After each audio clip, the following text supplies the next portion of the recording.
Hello, hello, hello. Welcome back to the Facebook page and the YouTube channel. I am Tumika Hankerman, and this is my page, The Anxiety Princess, where we are talking about everything that has to do with mental illness. We're basically tapping into our emotions and just looking at everything that we've dealt with and actually, you know, narrowing it down to actually realize what is causing our mental illness. If you're new to the page, you're welcome.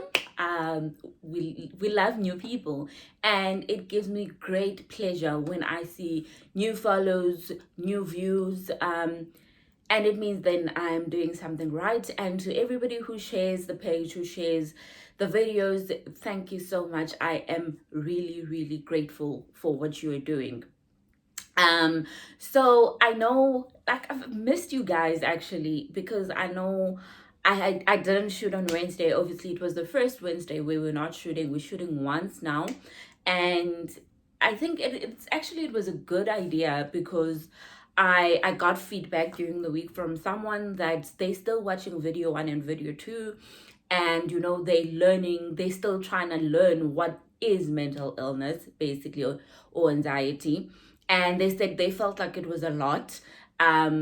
And I said to them, thank you so much, and I truly understand, because you need to give people time to digest and to take in the information, reflect, and all that. Hence, we are shooting once now. I was giving you guys too much content.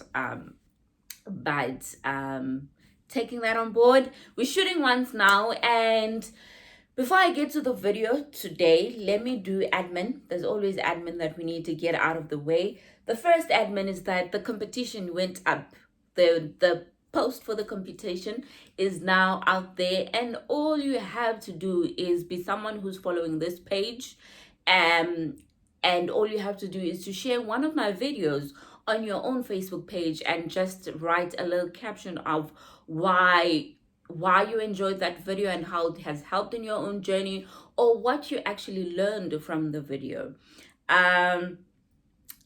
You know, there's awesome prizes to be won. There's 3 prizes: a self-care pamper for 700, a self-care pamper box for 600, and a book, Think Like a Monk. So I'm not, please note that there's no donations that came into this. Unfortunately, it's coming all out of my pocket. I am not an influencer. I don't aspire to be one either. This is purely something that I'm doing because there's something that said to me, you need to do this, you need to give away, you need to give back to someone. It could be someone who's basically sitting there, never have received a gift for Christmas, and this is me making their Christmas a beautiful Christmas. Or it could be someone who can afford the gifts and stuff of this world, but they've never received anything from anyone. So this is me giving back. So it's not a pity party. It's just me giving back. And this does not mean I have money. I do not have money. I need money in my life. I do not have money. It's purely me sacrificing something that I could have done for myself in order to do something for somebody else. Learning the act of being selfless, basically. So do share a video so that you can get a nice self-care. Like, I'm honestly going to get me one of those self-care hampers next year when I have money. Because they're really cute, and they really things that we need to just rejuvenate and refresh. And self-care is very important when you're dealing with mental illness, guys. You need that time, that break, and just to take care of yourself, basically. So please do that. The competition will close on Thursday, and then I'll announce the winner on Friday. I will do a live. So I'll basically put all the names in a hat and of the people who have entered, and then I'll draw randomly. So it's all transparent. There will be a live video, and once you are a winner, I will contact you to give me your address and your cell phone number, and I'll order the hamper, and then it will be delivered to you. Okay, cool. That's admin on the competition. The second admin I wanted to talk about is what's the plan for the year, for the rest of the year, basically. So I'm shooting today and then I'll shoot next week. Today's video is the last time we're touching on really deep subjects, which is basically tapping on our emotion for the year. And then next week I'll almost do what I learned in 2020 where my mental illness is concerned, what I want to take into 2021, what I want to leave out of 2021, and basically just resolutions around my mental illness. Basically, that's what we'll be discussing. And then I will go on a break after that until the first Sunday of the new year, because I think I don't know how many people will actually be watching my videos over the holidays. So I don't want to take all that energy and effort into shooting a video, but nobody is going to watch it because we're all busy with our own lives. So I'll shoot mini stuff like words of encouragement, just if you're going through a difficult time with your own mental illness, just a quick clip just to give you hope, but it's not going to be a full-on video like we do. So next week we will the last video for the year, and then after that I'll just be posting the regular content, which is coping techniques, words of encouragement, and then we'll resume normal programming next year. I hope that works with everyone. I also need okay, I went on a break, but I also need, because I want to do fun things over the holidays. I'm spending the holidays with my husband, which is the first, no, it's not the first. But basically I usually go home for Christmas, but this year I am not. I'm spending it with my husband. We're trying to, create our own little traditions. So I'm staying in here and just enjoying it. So obviously I want to do nice things, be out of the house a little, which I also encourage you to do. Go out with your kids to the park, to go play outside with your kids. Do fun things that will take your mind off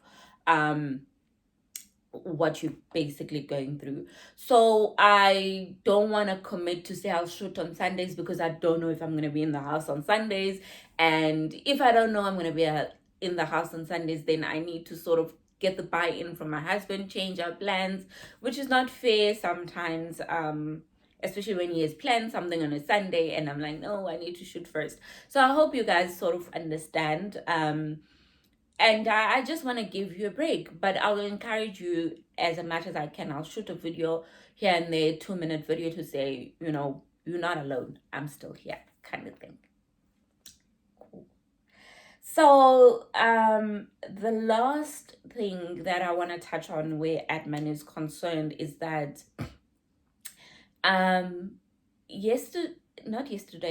during the week, one of the followers alluded me to a post by a young girl who had committed suicide.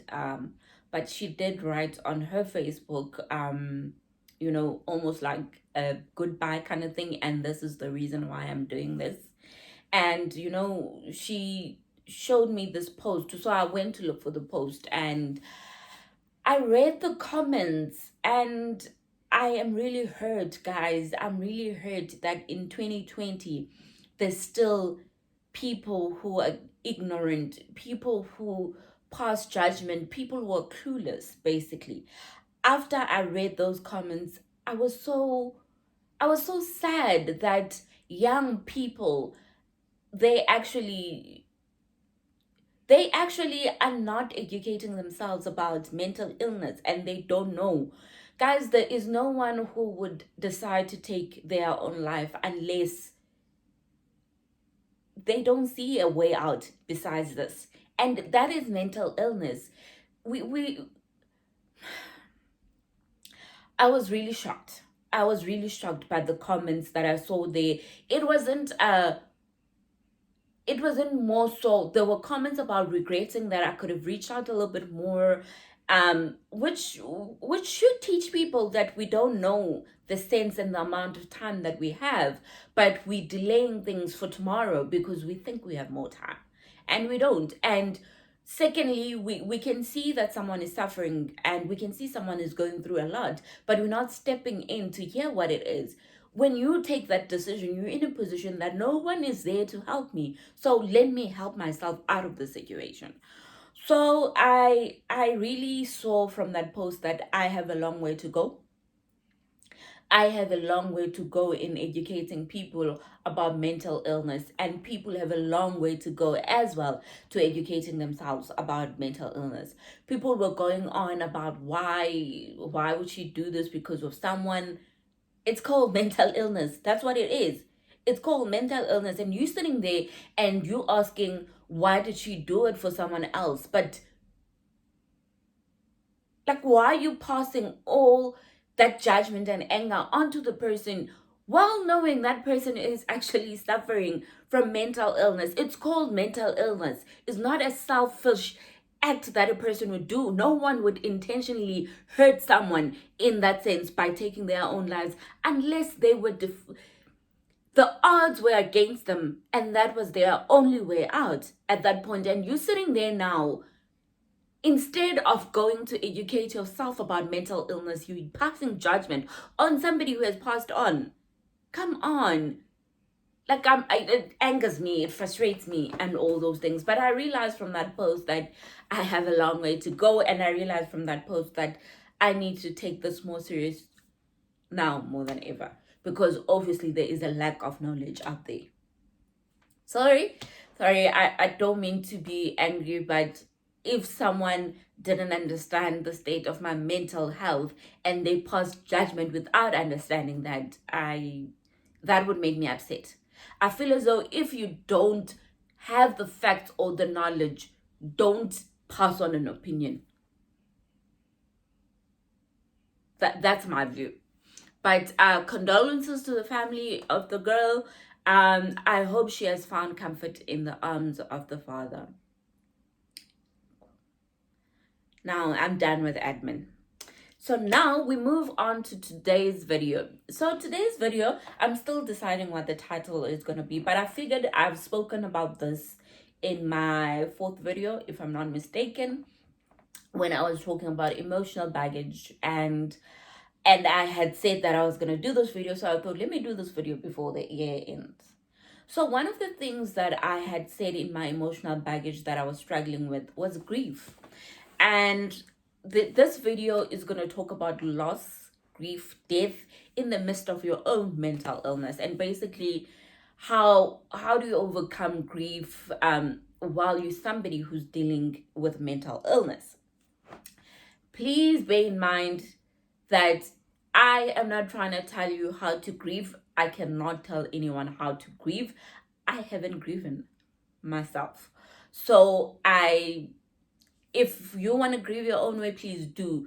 I am just giving you knowledge around grief and mental illness. Basically, I'm telling you my story of this is how I'm feeling where grief is concerned. This is what I think I will do when I'm ready to face my grief, kind of thing. That's basically what I'm doing. So you can take something away from here, but there is no way I can tell you how to grieve. That is your own personal journey that you need to walk in order to get to that point where you're content and you forgive and you accept. So that's your own thing. Okay, cool. So basically, I'll start on why grief has been so hard for me. So I lost my father in 2006 when I was doing matric. He was old. I mentioned that in the video emotional baggage, and he got sick. He had a stroke, 2 strokes. We were all taking care of him, and he passed on. And you know, I went through the stages of grief, denial, anger, acceptance, bargaining, and all those things. And I got to the stage of acceptance simply because I had reached that stage of acceptance in the sense that I was like, he was in pain in this earth. And therefore, it was easy for me to get to a point of accepting. And I dealt with that grief. It was sad that I was 17 at the time. It was sad that at 17-year-old, I'm facing life without a father. I'm facing life, in the sense that I don't have a father figure to teach me about boys, to teach me about things like that. Although apparently my dad was very strict, therefore he wouldn't have taught me about boys. But that's a story for another day. Um, so I accepted, and I was fine with it. And then in 2013, I moved to Cape Town to start my articles in January. And I was told that my brother was experiencing headaches and things like that, my older brother. Um, and in, probably that was around February, if I'm not mistaken. And then in March, he was admitted to hospital. And I remember it was the week before Easter. Um, and then obviously I was gonna go home Easter. And I remember my sister was at home. I actually don't know why she was at home. My sister was at home at that time, I think. And I remember calling just to check up on how he is. I remember it was a Sunday, how he is. And everybody assured me, no, he's fine. He was in hospital at this time. He's fine. He's going to be fine. We went to see him now. He's all good and well. And that reassurance that everything is fine. Don't stress. He's okay. And fine. And then I got a call from someone from our home saying, no, they around the area. Can they come see where I stay and things like that? So they came, which it was very strange. But you know how sometimes the mind doesn't wander.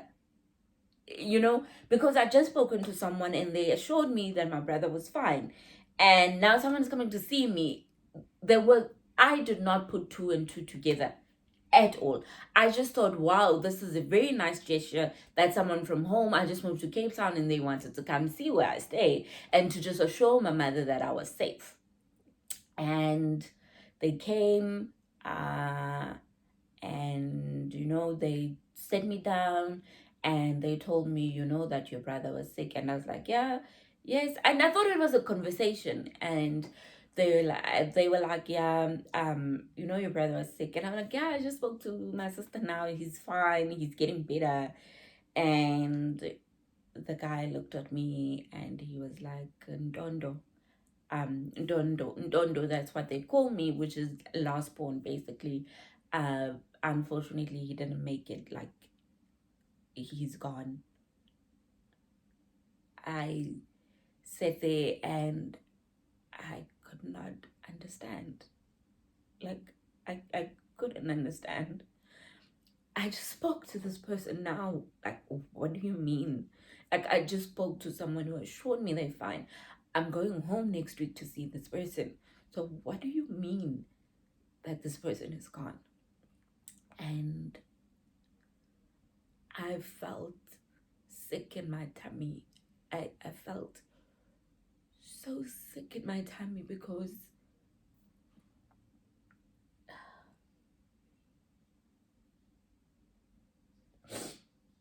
I'm so sorry. I felt sick in my tummy because I thought I had time. I thought I had time.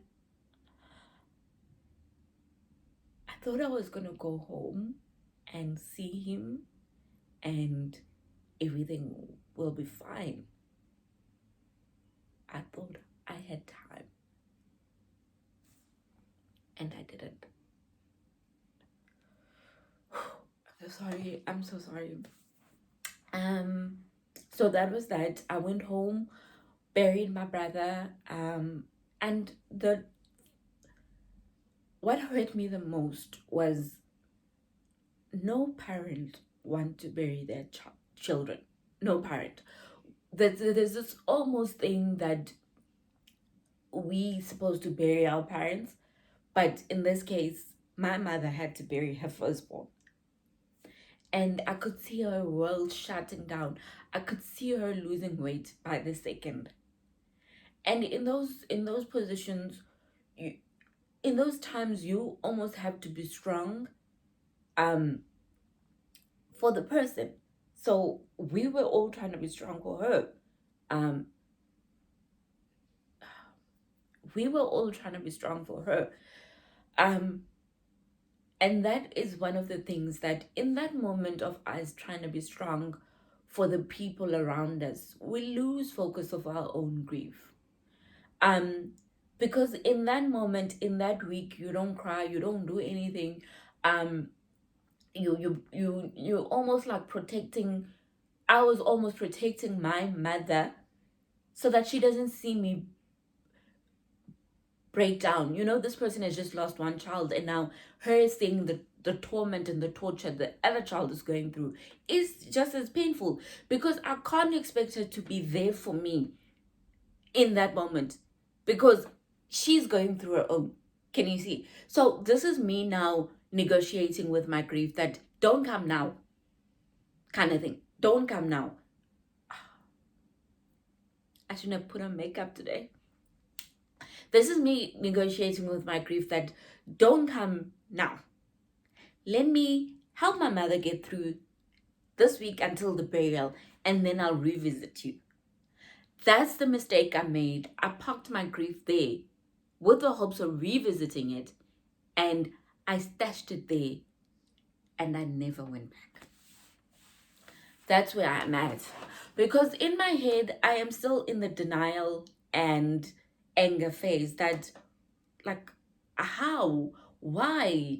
Wasn't there another way? Wasn't there another, why, God? Why did you have to do this? So I said in the video Emotional Baggage that the one thing that is causing my anxiety is grief, and the fact that I haven't processed my grief. And I haven't processed my grief because at this point, I don't think I'm physically and mentally in a state to go back and revisit it.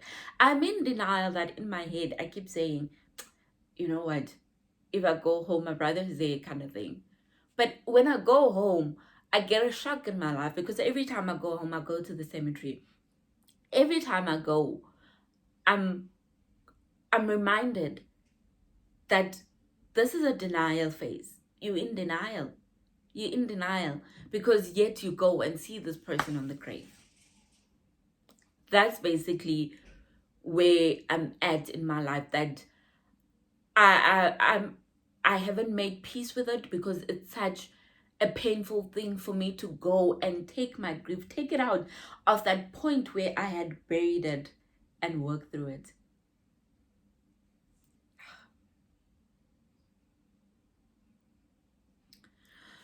So that's where I'm at. That's the background. And just now you're asking yourself what kind of relationship I had with my brother.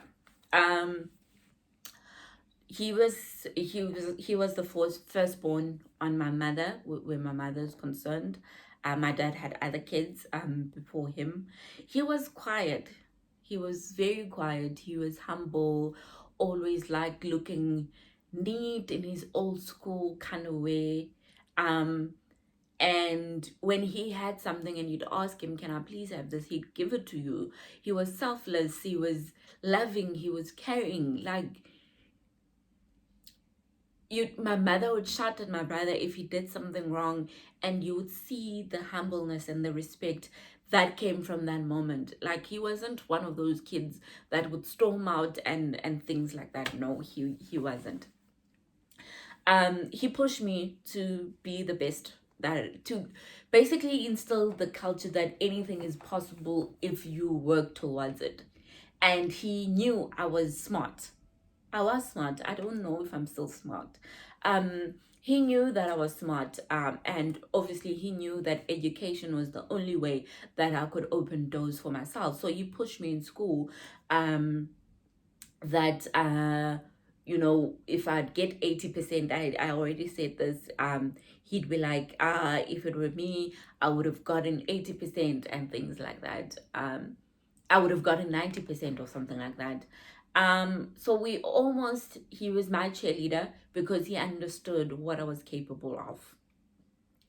So when a part of your life leaves this earth, you almost start having to find yourself all over again. You're almost starting to rely on yourself to be your own cheerleader, almost. So that's basically the void of a loving, caring brother that I missed quite a. I think my lash is falling. That I missed a lot.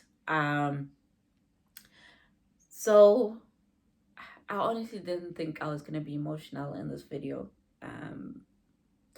Okay, let's do it. So that's basically where I'm at in my life. That I'm glad he was there to attend my graduation when I graduated at Rhodes, but he wasn't there to see me get my postgrad. He wasn't there to see me qualify as a chartered accountant. He wasn't there to see me getting married, because when my father passed away, I thought he'd be the next best person to walk me down the aisle, but that was not the case. My sister walked me down the aisle. But all these things that have changed because that person is not there.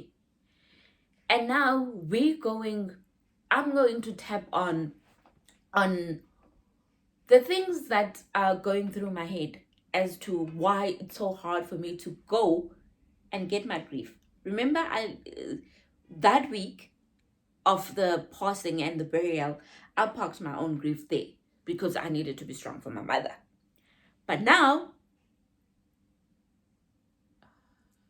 sorry guys, but now I never went back to fetch my grief, kind of thing. That's where I'm at. Okay. So the things that have come into my head when I'm going through a thought process is that I made an error, and that's why it's so hard for me to accept. I made two errors. The first error was that I thought I had more time, and that is the error that we all make.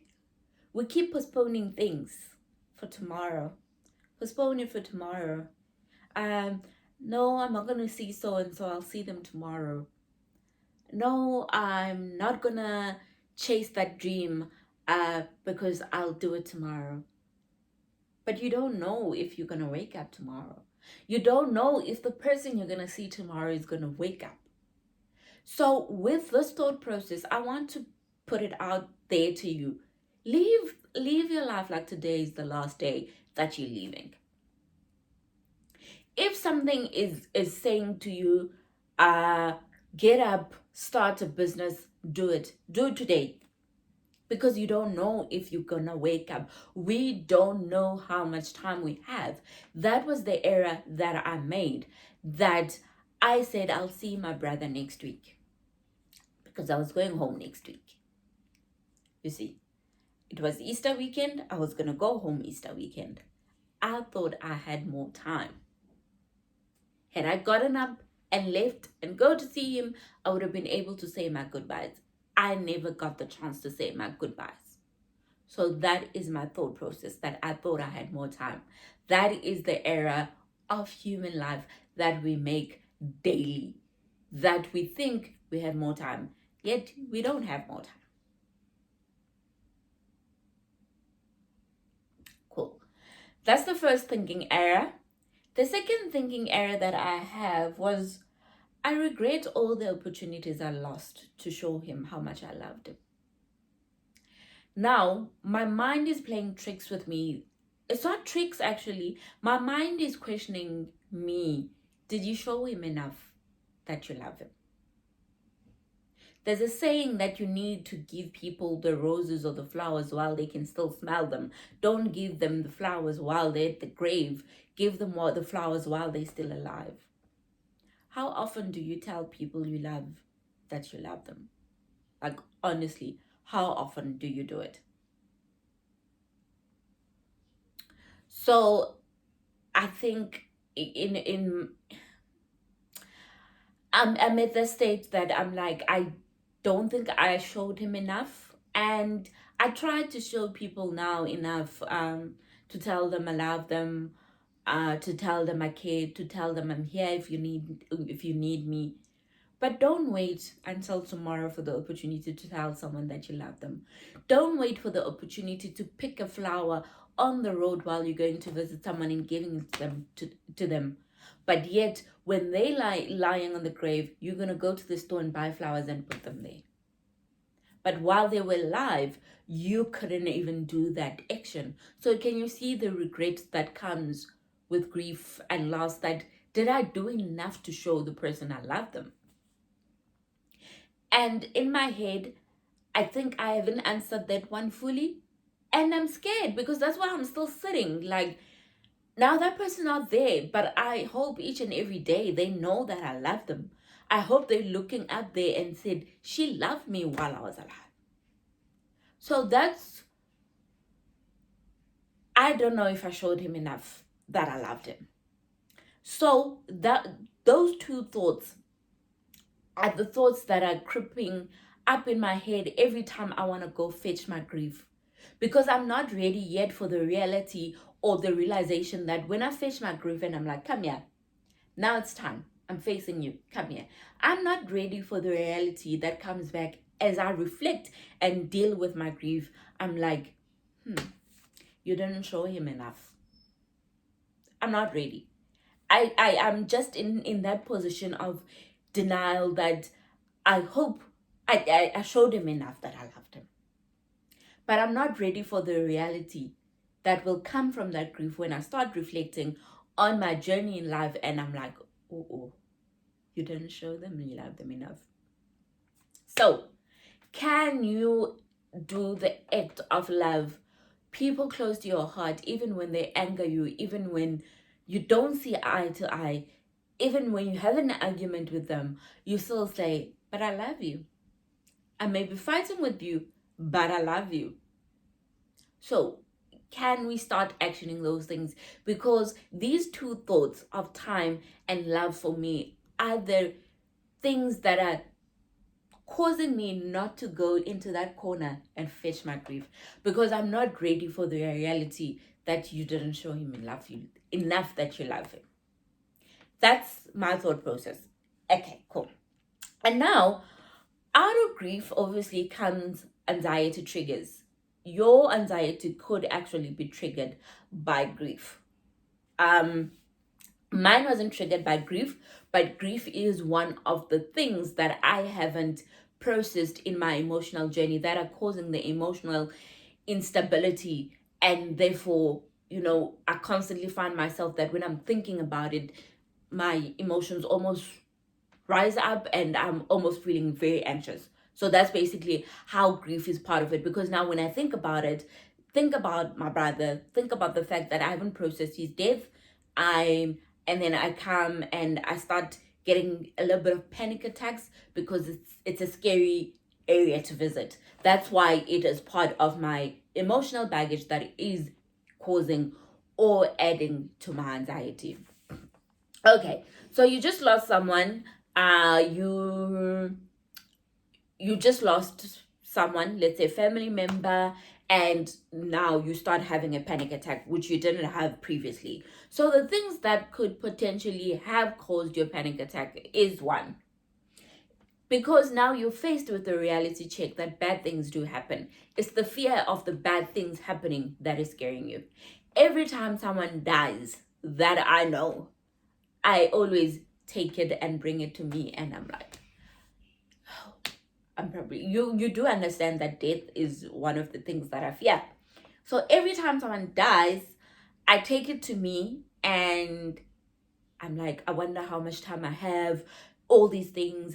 Am I going to wake up tomorrow and things like that? So when someone dies and you're someone who wasn't experiencing anxiety or depression before, and now the thought that that person has left, it's a reality check that, hey, listen, death can come at any time.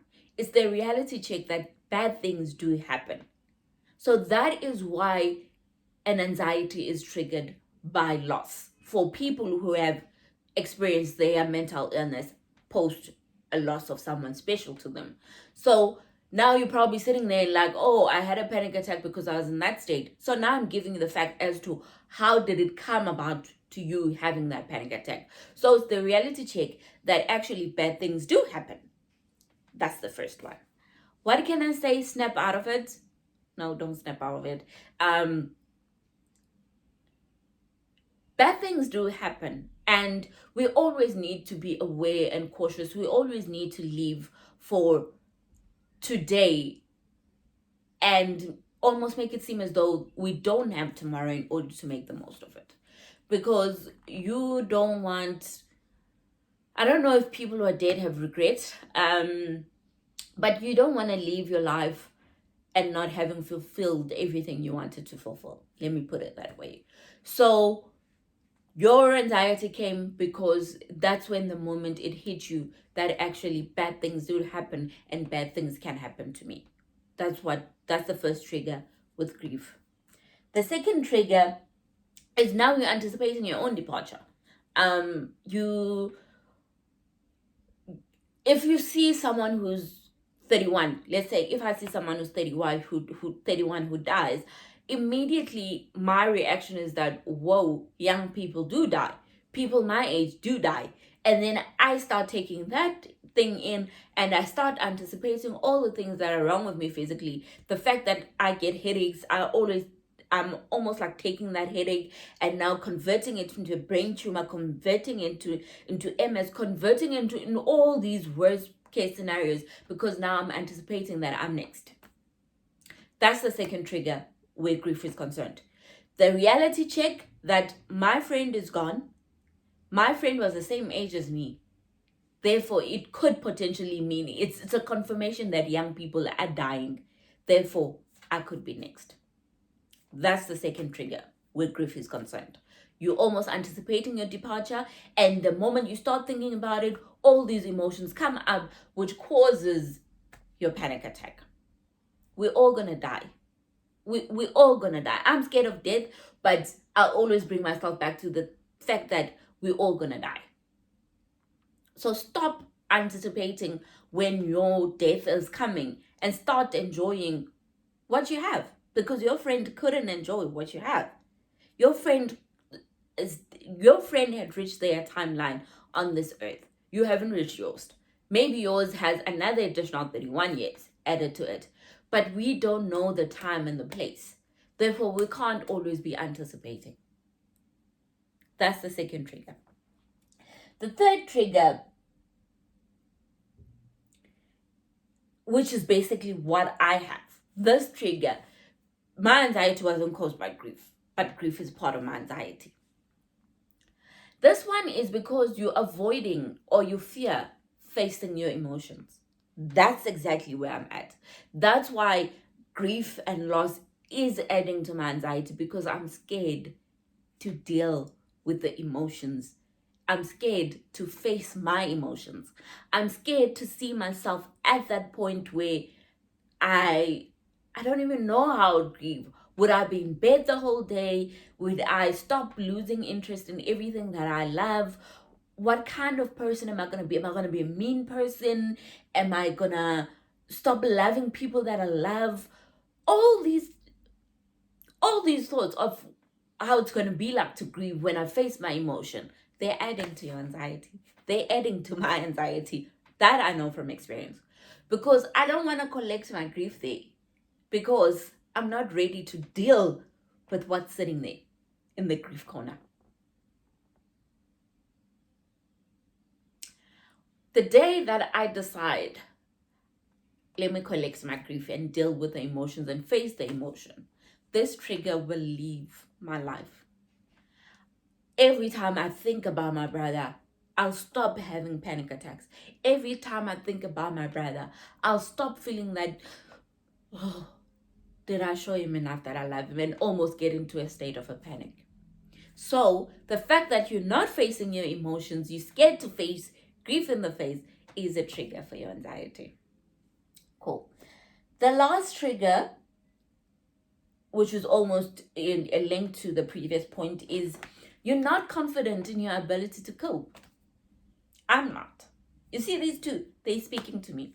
I am not confident in my ability to cope because I don't know if I have it in me to actually face it. I don't think I have it in me to actually face it. The day I decide to do it, I have to go back to another difficult position that I've been in and actually just try to think of how did I deal with that situation. Although I don't think anything in that I've encountered in this life can amount to what I encountered when I lost him. I'm not ready because I don't know if I have the strength. I don't know if I'm capable of doing it. And the fact when I start thinking about all the things that I need in order to prove that I'm capable of doing it, then I start getting panic attacks. When I start reaching the, how do you even know that you're capable of dealing with something unless you deal with it? Can you see that I sit and I'm like, I'm not ready. I'm not capable of coping with it. But how am I going to know if I can cope with it when I'm not coping with it? The only way for me to know if I can cope with it is for me to face the emotions and go collect my grief and deal with it. So you never know. The point that I'm getting at is you never know whether you can deal with something, if you're capable of coping with something, unless you face it head on. That's the last trigger. And now I am just gonna I jotted down some pointers here that could potentially help you deal with grief, or pointers that will actually help me deal with my grief when I actually go collect it from the corner and face it. One, make amends with people. The fact that I keep telling myself, did I show him enough that I love him?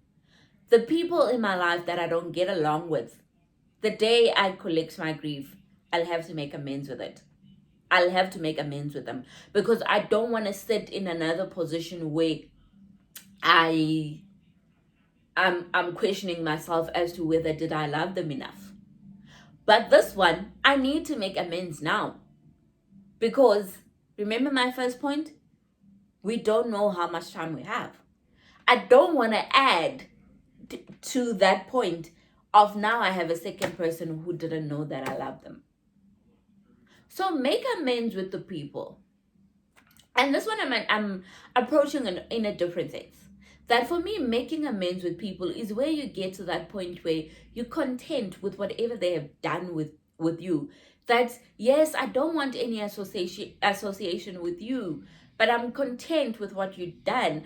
I've dealt with it. My heart is content. I've moved on from it. But I don't want you to be still part of my life because you're inflicting pain onto me.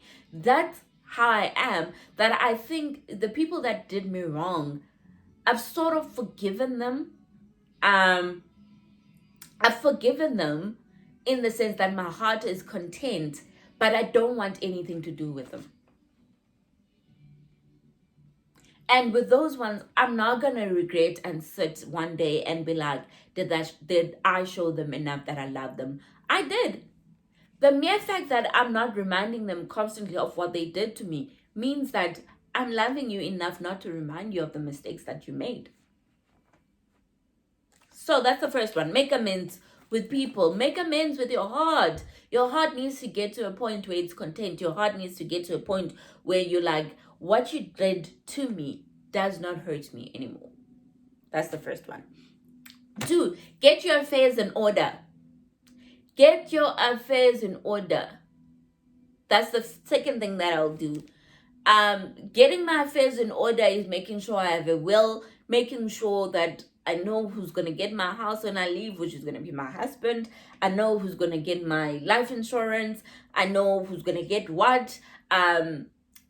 Get your life in order because you don't know how much time you have.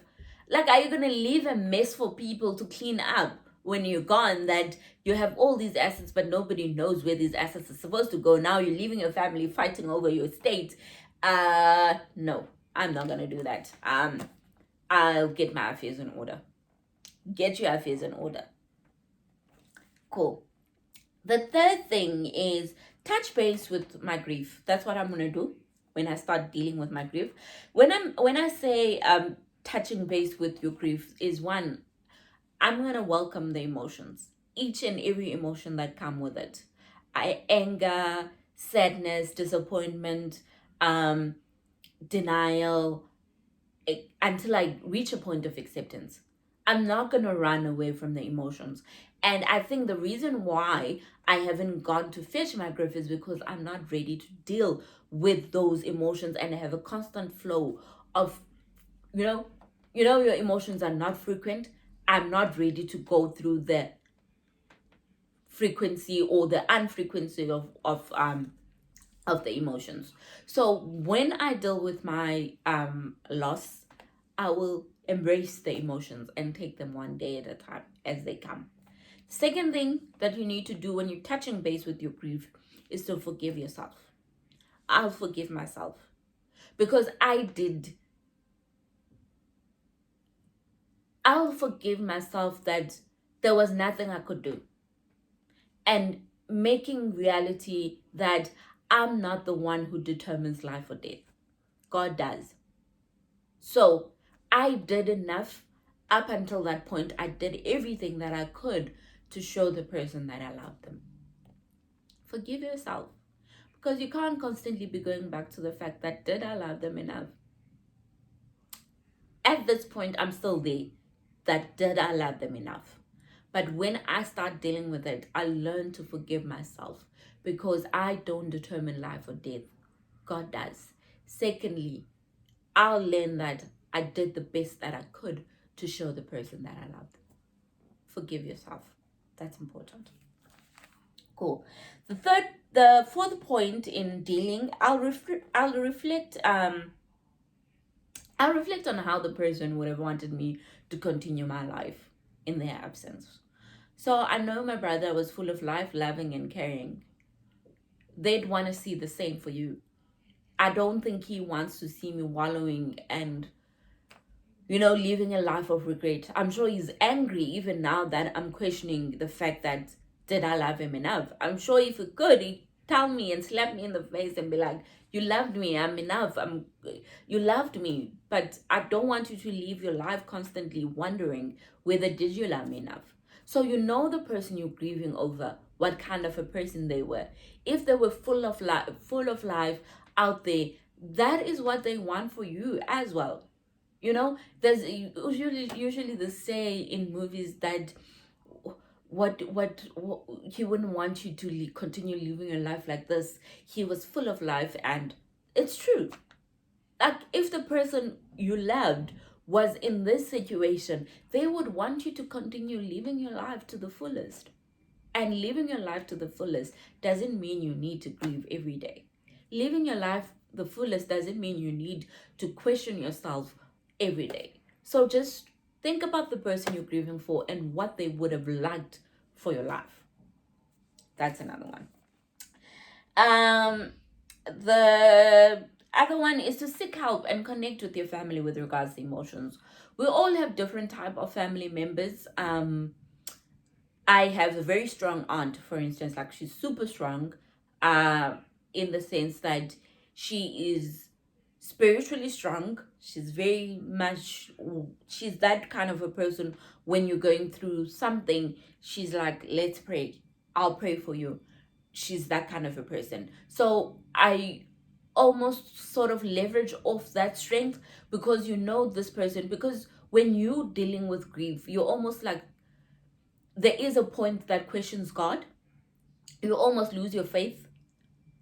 Then you need people like that to draw strength from. People like that to pray for you when you can't pray for yourself. So surround yourself with family members that have your best emotional interest at heart. Draw strength from their capabilities. Draw strength from their own strength. So my aunt is one of those people that I know if anything happens, she kneels down and prays when I can't pray. That's that. The second last thing is to lean on what brings you faith. So obviously I'm well aware that not everybody who's on this channel is a Christian. Whatever religion you are, draw strength from that. If you believe in God, which I believe in God, draw strength in God, that you're laying it on God. I passed, I'm thankful that I have passed the stage where I questioned my faith, where my brother's death is concerned, because I was angry at God for quite a bit of time, that why, like, my brother was so young, why did you have to take him? But thankfully, he has healed me in that sense. He has touched me in that sense, that he restored the peace and the faith. And everything else that I still need to deal with it, I know that God is there with me. So lean on what gives you faith. Whatever it is, whatever practice of religion you practice, lean on that and draw strength from it. Cool. And the last thing that I will do is I will choose to leave and not exist. This is, someone actually asked me this week, am I leaving or am I existing? And I told them I'm leaving now, because I'm getting out there and doing things. But there's so many times when I often ask myself, am I leaving or am I just merely existing? So when I start dealing with that death, I'll start living my life and not existing. And purely because we don't know how much time we have. We need to leave today like it's the last day we have been given. So that is that. I must still come up with a title for the video. It'd probably be with dealing with loss in the midst of mental illness, or loss while you, how to cope with loss while you have mental illness. I don't know. I must still get inspired. I think coming up with the title of a video is the most difficult thing. But I think I will leave it there today. I really wanted to touch on this topic before the year ends, and I know you out there and you so confused. Grief is confusing, but I want you to know nobody can tell you how to do it. Nobody can tell you how to grieve. Your shrink, your pastor, they all can't tell you how to grieve. Up until that point where you are dealing with those emotions and everything, if you're not ready to grieve, let no man force you to grieve. You'll do it at your own time, and when you're ready, when you know that you're capable. But one thing I can tell you about capability, you never know until you actually do something. So I really hope you'll find peace somewhere, somehow. I really hope I will find peace. I really hope that I will go and collect my grief and actually deal with it one day. But I really wanted to share how loss and grief is actually impacting my mental illness. And it's one of the things that I haven't dealt with that I know are causing some of my anxiety. But enough. I think I'm so sorry I got emotional. I'm so sorry. I honestly thought I was wrong to do the video, but clearly not, which is fine. Maybe that's me grieving. I don't know. But thank you for listening to my story. I do appreciate it. I know this video was a little bit personal as opposed to giving you the normal coping mechanisms, but this is what it's all about. This is my truth. This is my story. This is me being transparent to you. So I hope you'll have a beautiful Sunday. I have so many errands to go and run and do now, but I hope you'll have a beautiful Sunday with your families. Go into the competition because it's closing on Thursday. So please do that. Just enjoy your week, and I will see you guys next Sunday. This closing is so awkward. I don't know why. Bye.